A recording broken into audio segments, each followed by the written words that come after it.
Hi everyone, welcome back. Right, in this episode I'm going to get on with a bit more on the Burgundy T4. As I said in a previous episode, I've got to really get on with this thing and get it ready for shows, otherwise I ain't getting to none this year, and that ain't happening. I'll tell you that now, that really ain't happening. I'm getting to some shows this year. What I'm in the process of doing in this episode is, like my old dash I had the wood top and Hessian on it. So basically what I'm going to show you how to do is make your own wood top dash and wrapped in Hessian. So yeah, let's go. So guys, first things first, we've got all the bits we need and the rest of it. I've stripped part of the dash down already, which is in boxes, the rest of it. I'm going to do it in situ. I did the last one in situ. It's a bit of a pain in the backside doing it in situ, but I want to show you guys you can do it yourself in situ and you haven't got to really worry about it. It's actually quite easy. So if you guys haven't got the knowledge to take the whole of your dash out and everything else, which isn't hard, I've probably got about another 6 or 7 screws and that dash would come out. But I'm going to do it in situ anyway. And the other thing, it keeps it to shape. So I've got that. Got myself piles of Hessian sacks there. The Hessian sacks I buy off eBay, they're old coffee bags. You buy 30 for 30 quid. So they're a quid each. So there's that. In that box over there, just there, I'm pointing at, that one right there. That's got high temperature spray adhesive.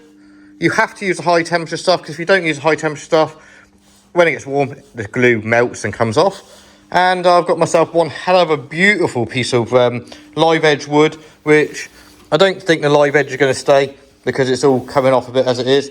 But I'm not particularly fussed about that. But as you can see, nice bit of Douglas fir. Cost me 36 quid for that piece of wood, which I think is pretty good. The last one I did in chestnut, and the piece of chestnut was about 80 quid. So this time we're doing it out of a bit of Douglas fir. I like the colour of it, and I think it's going to work really, really well with the Hessian with it and stuff. So first things first, suppose I need to get in here, work out where I'm going to do it, because it goes inside, let me just jump in a minute. It goes inside this little ridge here, all the way around. As you can see, you've got the ridge all the way around there. So you've got the shape to it. I think we light just fell over. One moment. Alright, now I've got my light back. Let's try again. As I said, it all goes inside that ridge around there. You've got high bits here which you need to get rid of, and bits and bobs here and there. You don't want to remove too much, because if you remove too much, you've got nothing to bolt it down to, nothing to secure it to. Under here, you've got 2 little screws here and here. I don't know if you can see them. There you go. Screw hole there and screw hole there. I've removed the screws. This panel here is what secures that. I leave that because those 2 holes I basically use as mountings for it. And you've got to basically remove a few other bits. So I'm going to do some workings out. Work out what I need to remove out of this. Mark it up, and I'll show you once I've got it marked up, I guess. So now is where you take your time with all the measurements and stuff like that. As I say, cut twice now, I guess I've got that wrong. Measure twice, cut once. But yeah, take your time, work it all right, because now's the time you get to get it all right and stuff. So we've got it all marked out now. Basically what I've done, I know how much I want to stick up, which is basically, I was lucky, the size of that straight edge I was using, the width of it was exactly right. So I was able to work out what I need to take out. So as you can see, that line there is where it sits on. That's the height it sits on, which is fine. This is where we need to start taking stuff out. That bottom line there, all the way along, that goes out, so it basically lines up with that bottom bit, like I said before, so it gives you a mount in there. Same with the other side, so basically the whole of that section has to do one. So use your cutting tool of choice. I'm going to use a grinder, because it's just bloody easier, and I quite easily, happily use a grinder all the time. So that's what I'm going to use, grinder to cut that out. You can use a jigsaw, little tiny thing. I would use a body saw, mine's broke, so hence the grinder. So I'm going to make some rough cuts first, then mess around. Once I've done the rough cuts, I can then make the template for the piece of wood over there, and then we can start trying to set it in so we get it absolutely 100% perfect. So yeah, let me get on with that. So as I said, my choice of poison, I suppose you could say, with cutting is my grinder. I normally use a little tiny slitting disc, which is either 1 or 1.5mm disc on it, which cuts quite a nice little thin precise cut, I should say. And it's just a case of just gradually working your way. As you can see now, little bit by little bit, and eventually the top just pops off. Well, pops off in that area, but you haven't gone through too much. That's the key, is not going through too much in one go, just little bit by little bit, so you leave all the structure and everything behind, because believe it or not, there is a fair bit behind which you can use for mountains and things like that. And just remember, don't take too much off in one go, because you can always take more off, you can never add it back on. That is half the battle. But yeah, gradually just work my way around, bit by bit, as I said, and it's just gradually getting there. But it's one of those ones. It's a bit of a time-consuming thing to do, but it's definitely well worth it. If more you take your time now, the better the end result will be, and the better the fit of the wood will be once it's done.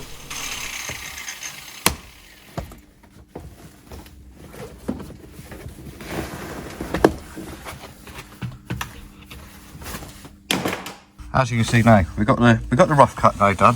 But this is what I was trying to say to you. If you don't go through too much, you get your brackets and everything still to be able to rest the top of the wood on, which you can then make some little brackets to hold it in. But also around, excuse me, also around the back, you've got these little tabs as well, which stay in place, and you can rest it on there again. So what we've got now is the complete top, which is now flat. So what I want to do now is make my template out of cardboard, so it goes around the whole top of it. Once I've made my template out of cardboard, I'm happy with the template of cardboard. I make it turn into the wood.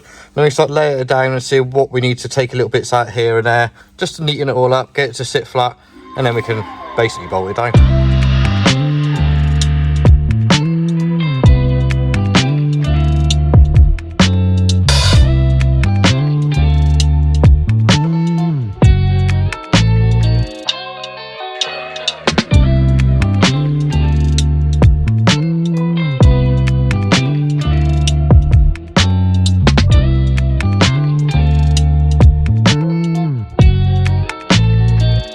That's the template all done, all sitting nice and neatly in there and stuff. Take your time with templates. The more time you take with your template, the better the finish you're going to get with the actual item it is. Don't matter if it's wood what you're doing, metalwork or anything else. Anytime you make a template, just do the best you possibly can with it. I've left it a bit long, but I've marked where I want it underneath all the way along. I've done that deliberately because this piece of wood's got a wavy edge. I'm not going to try and cut the front edge, I'm going to try and leave it, so I've got to try and work out the best place to get it, hence why I've left the marks on it. So I'll get a little bit of leeway and stuff. So let's see if we can transfer that onto that, shall we? Alright, so there it is, lead on top. As you can see, I'm puzzled a little bit trying to work out where to actually put it. I've tried it in a few different places, because the edge of the wood, it's got different shapes to it, and I really don't want to lose the natural edge and stuff. But I made a bit of an error with that one. I used a Sharpie pen to mark it. Lucky enough, I was taking the line anyway, so it's not turned out too bad, but it just basically means that I got a little bit of a black edge because it seeped into the wood a bit where the wood was dry. But if I did it again, then I'd definitely grab a pencil. It was just, yeah, don't know why I did that. But yeah, cut the excess off for that bit, which I keep for another bit of a project, which I've got comes up on, well, another video I thought. This is a case of now going around and keep trimming bit by bit, and yeah, just take your time. It's one of those ones, just as I said with everything else, the better you do now, the better the end result is going to be. But as you can see there, this is what I meant by taking a line. The line is left on the waste piece of wood, if you catch what I'm trying to say. Literally just place it back in place, and oh, excuse me, as I said, we're taking the time with your templates and stuff, it pays off, because that fits absolutely perfectly, and I don't have to trim anything off whatsoever. It just fits in there absolutely bang on. I'm pretty happy with how that fits. As you can see there, now started to take some shape and so, and because I've done these before, I don't have to take any more off of the underneath along there, because I know where I'm cutting and stuff. But if you do, just get your flappy disc out and just take a little bit off. But you see, you got the mountains at the back, one there and one there, which it sits on top of. A couple of screws there, and you just make yourself a little bracket there, and it will just sit there, and it'll be like that. It will not go anywhere. So it's worth doing. But I got those little bits of stuff. But I did, so as I said, the live edge was going to fall off, which is a little bit depressing, but it is what it is. Can't make a better of it. So right, what do I need to do now? Yeah, need to make some brackets up and make that up. Also need to cut down the top of the binnacle, because the binnacle's got to go in and be cut down, because the dash binnacle itself fits, as in the clocks, but the surround doesn't fit with that on it because you cut some of it off. So I better do that. So I suppose that'll probably be my next thing I need to do, is do that. 2 hours later. Right, I messed around with that little binnacle part. As you can see there, it now fits absolutely snug as anything up under there. It's hard to show you, which hence why I didn't really film it. But it's just a case of put it in, take a little bit off, take it in, take a little bit off, until you get it exactly bang on. That antler now sits perfect. So now we've got the wood and everything else sitting perfectly how I want it. Now's the time I need to start trimming some bits before I can put any of it back together. So I'm going to trim the dash carcass, which I'll show you in a minute how we're going to get that done. Once I trim the dash carcass, it's just a case of putting things back together and trimming it as you go. So it's not a hard process, it's just time consuming and a little bit fiddly, but we're getting there. So let's move on to that bit now, move that out of the way, and we'll start trimming the back shell of the dash. I've just had a bit of a tidy up, because it's always nice to work in a nice clean environment and stuff. Nothing worse than getting covered in crap while you're trying to do stuff. What I've done, I've taped up the centre bit, because whether you like it or not, spray glue gets absolutely bloody everywhere. Even if you don't want it there, it ends up there. So I've just done that. Got myself a bit of coffee bag, which all I've done is basically opened it up, so it's the longest bit I can get out of a coffee bag. So now it's a case of laying it up, getting it roughly about right, spraying some spray adhesive on down, and then just trying to work it into every single edge as you go, using your brain, bit of methodicness and stuff. There will be some areas where you can't stretch it in, so you've got to then piece it in and stuff like that, but we'll get onto that as we go over it and stuff. But it's not too bad, it's relatively easy, to be honest with you. So the first bit I want to do, I'm going to actually let a piece into here, because I know that the material is not going to stretch down over it. So the first thing I want to do is cut a piece into that bit, sink that in there, make a nice little edge all around and stuff, so when the other material goes to it, it loops over. So that'll be the first bit I do. Alright, so the first thing I want to do first is lay a decent layer of the spray adhesive down. Make sure you put it on both sides. It is it's a tack one, so basically it's got to go off enough that it's pretty much tacky, like touch dry. And it's a case of just working it into all the corners and stuff, and press it on, because it doesn't actually fully stick until you actually press it down. I used the heat gun to dry the chemical out a bit, because it's a bit cold in there to be doing what I'm doing really. But I got there with it, and yeah, persevered and keep working away till eventually get it to all fit quite nicely. Right, so there's that bit in there. As you see, I've sunk it in and stuff. I used the heat gun, because the heat gun, believe it or not, does help the Hessian bend, manipulate and stuff like that. So I've done that. So now it's a case of I can lay my other bit over the top now, start working into all the space and stuff, get a bit of cardboard to go across the windscreen before I put all the glue down, and start working on sticking that on, I suppose. Because once I get the top layer done, as in the whole carcass, before I even build anything else up, I can then get my wood on top. So then we're actually starting to actually get somewhere. So yeah, I'm no trimmer, so please don't think I am. I just do the best I possibly can. I've taught myself over the years, so there's no reason why you guys can't teach yourself as well and have a go at it. It's all part of modifying cars, all part of VW life. It's having a go, having a laugh, and as long as you enjoy it, that's all that matters, guys. So I'm going to start squirting some more crap around, I suppose. So I was able to use the coffee bag, which was the right width after I cut it and stuff for the whole dash. So working on half and half, worked out where the centre seam line would go right down the middle of the dashboard. Then it's stick one side, fold it over, stick the other side, fold it back down, work your way there, and just keep working your way around to eventually get most of it trimmed up with that one piece neatly. Right, so now I've got the rough trim of the top area done. Still got to cut them round by the windscreen and stuff like that and finish the bottom off.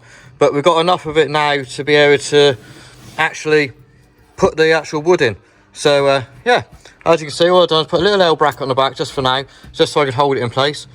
But we're get it in place, get it sorted, situated and stuff. And yeah, it's up to you where you choose to do your mountings. I always do one there, the two here, and one over the side by the speedo, and I've never had one move yet. ever, and I mean literally ever, had one move. So I'll leave that one up to you as where you want to put your mountains. And I totally, like, you can make your own mind up how solid you want to make it or not. I'm not getting involved in that part of it with you guys. But that is totally up to you. I'm just going to put them in the same place where I just said, and that'll be done for me. So now I've got the dash shell all done, the rest of it. It's now working on to all the little items. Once again, mask off bits you don't want glue on. It makes life so much easier, less time to tidying up, and it makes your job so much better as well. Once you cut it all to shape and stuff, do exactly the same process with the glue, etc. I use a blowtorch just to seal all the edges. It stops it all fraying and stuff like that. Same as what you would do with a lighter with a thread and things like that. But it's just work your way around, get each piece nice and neat and the rest of it, using a trim tool just to push it into all the edges and things like that. It makes your life so much easier and so much better.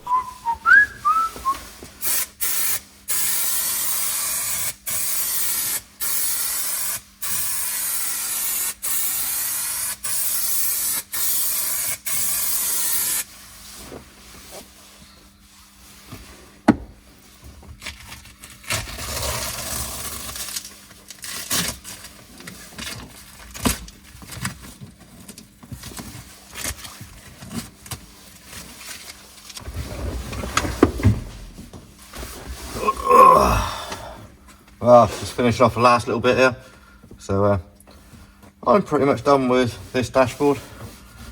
I'm actually reasonably happy how it's come out and stuff.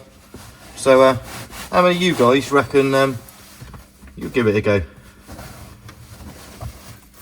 Ooh. So yeah, how many of you lot out there reckon you'll give it a go yourself, having a go at doing a dash? Be interesting to find out who would actually give it a go, who thinks they're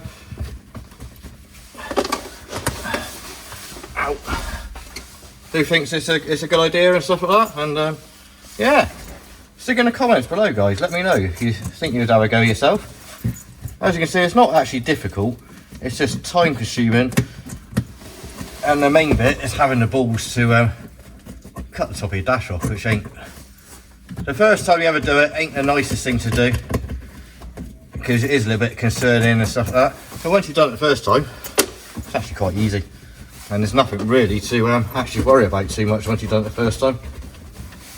Because once you've done it that time, after that it becomes really, really easy, to be honest with you. Because you know where to cut it and all the rest of it. But as you first go, yeah, I get it. I get it if people out there will be a bit worried and stuff like that. But don't let it. Have a go. Worst thing you got to do, go to the scrapyard and get another dashboard. And not expensive. Just persevere, have some time, have some patience, and you get just as good a result. And the best part about it, you end up with the pride to say you've done it yourself, which to me is more than when you pay somebody else to do it. Well, there you go, there's that little bit. Let me get the centre console and stuff back together, as we've got the bits that goes here and there. So I'll get them lot back together and I'll show you the end result, shall I? Oh, well guys, there it all is, all finished off and stuff in here.